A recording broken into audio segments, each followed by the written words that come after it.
So, I've been pretty absent from the whole Classic Plus discussions lately, and honestly, a lot has happened. Actually, almost absolutely nothing has happened, with one single exception, and I want to make something clear right at the start of this video. I am not about to regurgitate the exact same information and theories and ideas and takes that everyone on YouTube has been recycling for the past few weeks. Because I swear to God, this new wave of Classic Plus videos has actually ruined my YouTube feed, I mean it. Because right now, a huge chunk of it is just Classic Plus speculation content now. And I would like that sounds actually super interesting and super cool if it wasn't all just basically, did you know, Blizzard flew Zaryo, Guzu, Soda Poppin and Asfend to their headquarters in America. Let's discuss what this could possibly mean. And then they spend 20 minutes just to arrive at the most painfully obvious conclusion imaginable. Like, whoa guys, after extensive investigation, I have come to believe that the streamers that play Classic WoW only, who were invited by Blizzard at their headquarters, may have actually been invited there to talk about Classic Plus. Whoa, I cannot take it anymore, I swear to God. So here, let me do my own reporting on the situation. It will be very quick.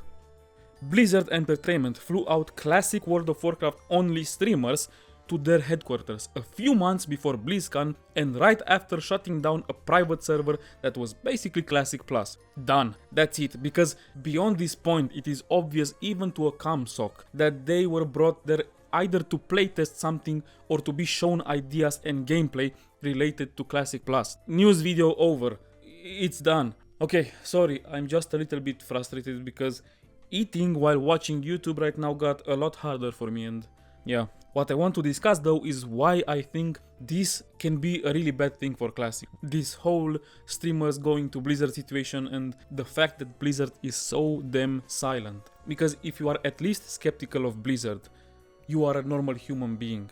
If you have no faith in Blizzard at all, you are still a normal human being. I'm not saying that they will 100% fuck it up, but who would be surprised? I think they can do a good job. But yeah, the hope is not that high. So if you are Blizzard in this situation, a company prone to making stupid decisions, what do you want to do is not to stay silent as hell and do this surprise release again. Something that they really started loving recently. Shadow dropping stuff without talking about it first. But you should do the exact opposite.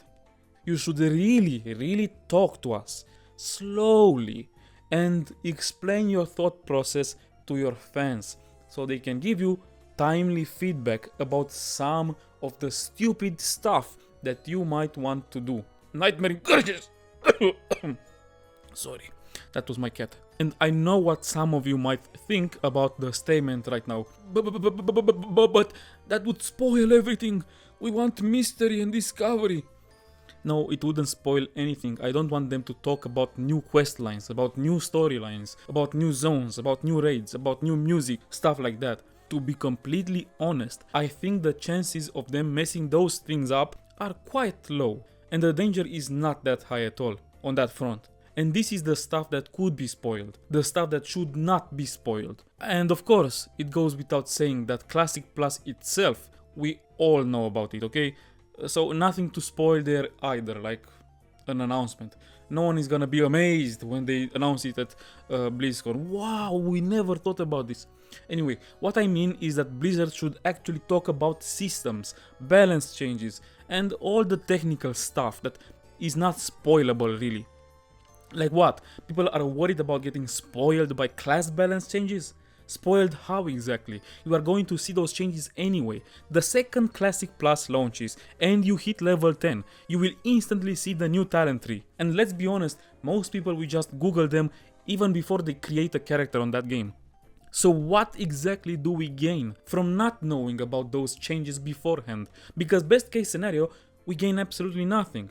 Because this is not the kind of thing that can even be really spoiled. But worst case scenario, Blizzard ends up shipping terrible class design ideas or class identity changes that hurt the game long term because nobody outside a tiny circle got to criticize them early enough. And of course, class balance is just one example. If Classic Plus introduces entirely new systems, which it absolutely should if Blizzard wants the game to survive long term, then those systems should be known and openly discussed.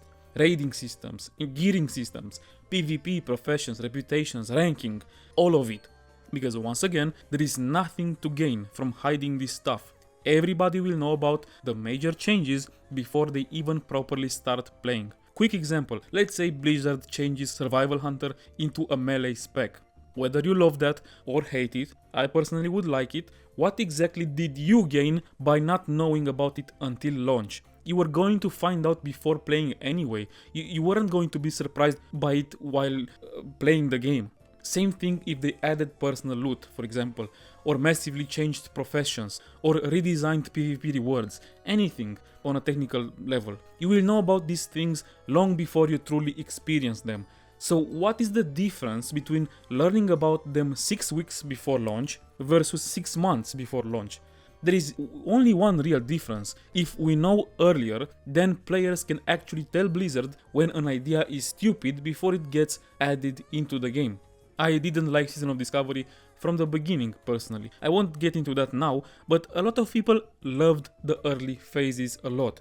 And then what happened? Nightmare Incursions happened, Sunken Temple happened. Maybe if Blizzard had openly shown those ideas earlier and said, hey guys, next phase we will include these repeatable brainless quests that turn leveling into retail speedrunning while also nuking the economy, maybe people would have said, yeah, maybe not, let's not do that, I know. And people still heard about all of this before release anyway. Nobody was like, whoa! What's this? Everybody knew about Nightmare Incursions before they did them. They announced them. It wasn't some magical spoiler-free discovery. Players knew. It was just too late to say anything. So again, why pretend these systems are some sacred secret? Again, they cannot be spoiled actually. You're not affected about knowing about them anyway. This is, yeah. Even the good stuff like the BFD leveling raid was shown off a month before release. Some people literally played it at BlizzCon. So what exactly did Blizzard gain from keeping it hidden beforehand? Nothing. They just risked a lot for nothing. Because if BFD was bad for, I don't know, any reason, you think about a reason, whatever your mind conjures, in that case, it would have been a mistake. Sure, do not spoil story stuff. For example, when Xal'atath suddenly appeared in Season of Discovery. Fine, keep that a secret. That actually makes sense. Lore reveals, new zones, hidden questlines, cool surprises. That's real spoiler territory and we should hear nothing about that. But systems, balance, core mechanics, those things they should absolutely be discussed publicly. And for some reason, Blizzard refuses to do that only like a few weeks before release. Instead, we will hear about most of it at BlizzCon when feedback does not matter anymore.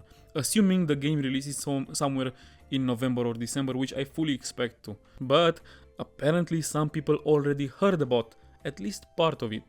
Like I said at the start of the video, Zaryu, Guzu, Savix, Soda and Esfand were flown to Blizzard. A bad move in my opinion. Because first of all, no matter who the people are, asking only 5 people for feedback on the future of a game this massive is insane.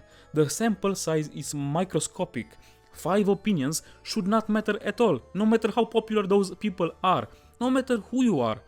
And when Blizzard flies them out privately like this, it's obvious that they actually care about and will listen to their feedback, which is a gigantic risk, regardless of who those people are. People are insanely split on what they want and do not want added to the game.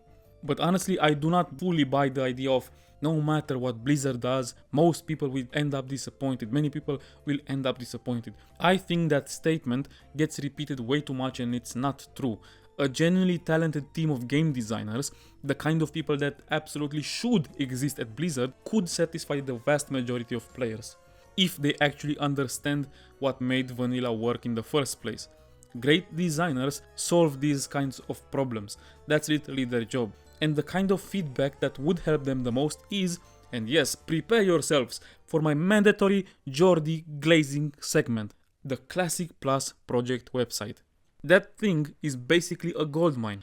You have tens of thousands of people there, maybe hundreds of thousands at this point, I don't know, constantly discussing ideas, systems, class design, professions, world content, raids, PvP, everything.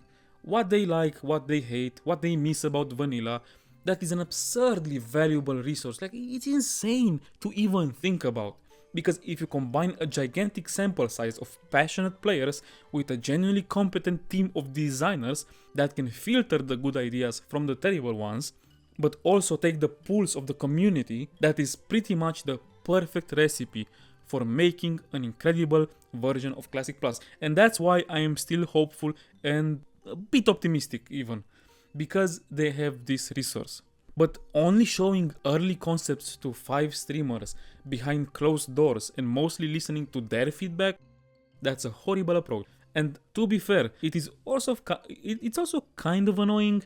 I understand why Blizzard does it. These are the biggest classic WoW streamers right now, they bring attention, sure, but at the same time, we are all customers, we are all fans of the game. Our opinions should matter as much as theirs, because the reality is that Classic WoW became what it is today because of millions of normal players, of normal people loved it, not because 5 content creators sat in a room and approved it. But anyway, this particular group of 5 people might genuinely be one of the worst groups possible to get feedback from exclusively.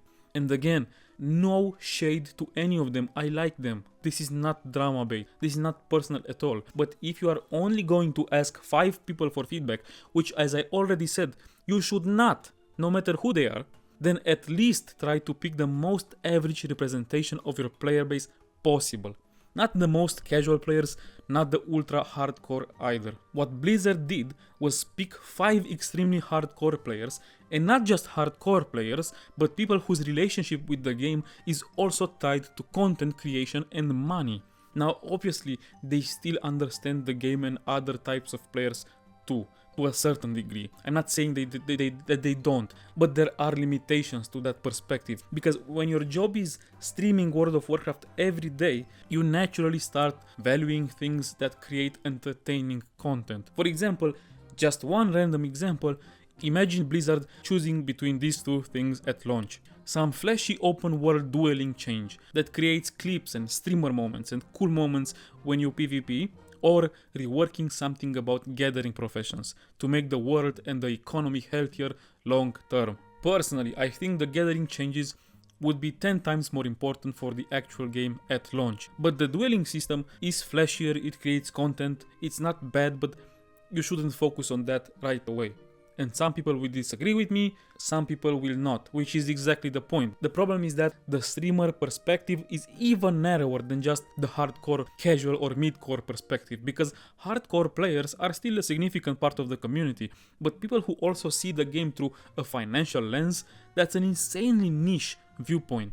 And also, on a personal level, again, no hate to these people, but everybody says dumb shit sometimes, me included, you included. Anyone who talks about Classic Plus long enough will eventually have a terrible take about it. It's natural. For example, and this is how I'll end this video, I recently heard a take from Xariu right after he came from Blizzard that I thought was genuinely awful. Re-looked at if it's only one button. What do you do in Classic Plus once you're max level and done with the raids? What's the long term? So here, like, people aren't gonna like this, but here's my take. That is World of Warcraft. You cannot escape it without making the game into something else. The best expansions in history, like TBC or Wrath, have this same problem. Retail has this problem. That you don't get away from this problem. The game is hit max level and raid log. So how do you fix it? 1, you release new content. Every few months or 6 months or however long, you get a new raid, dungeons, quest zones. That's what retail does. You get new content. So that's the primary one.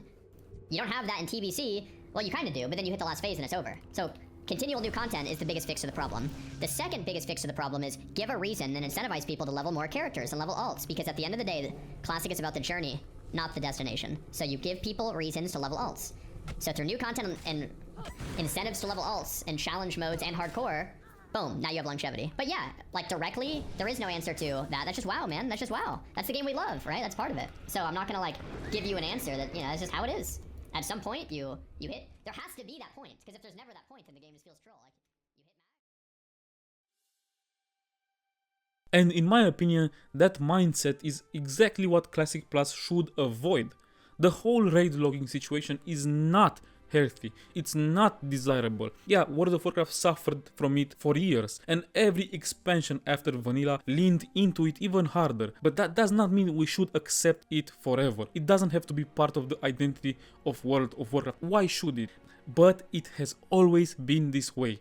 Is one of the worst arguments imaginable. Humanity held itself back for thousands of years with this mentality on all kinds of topics. Maybe let's not do this exact same thing with Classic WoW, because Blizzard should not approach Classic Plus just like another expansion. They should approach it like World of Warcraft 2. If all they do is repeat the same retail formula, we are eventually just going to end up with retail minus at some point. Classic Plus needs to surprise people. It needs to do things World of Warcraft has never really done before.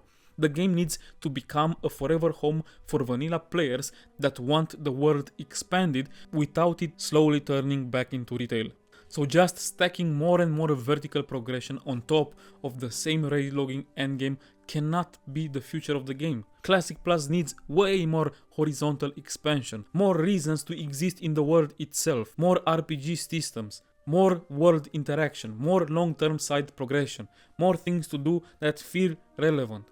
It should never feel like a normal World of Warcraft expansion. It should feel like Blizzard found an entirely different path the game could have taken back in 2006. Quite literally. Not just lore-wise, not just what if the Dark Portal never opened up. No, also what if we never started doing expansions at all, and we approached the game from a totally different angle, like Turtle WoW did, like old school RuneScape does. Because despite all the disagreements around Classic Plus, there is one thing almost everybody agrees on. Nobody wants this to slowly become retail again. And this kind of bad take, you'll hear it from me too sometimes. And from you, and from everybody else. Which is exactly why building your vision around the opinions of 5 people is such a mistake. Anyway guys, let me know what you think in the comments below. Maybe I'm the one having the stupid take right now, who knows. Like the video if you liked it, subscribe to the channel for more MMO stuff, and until the next time, peace.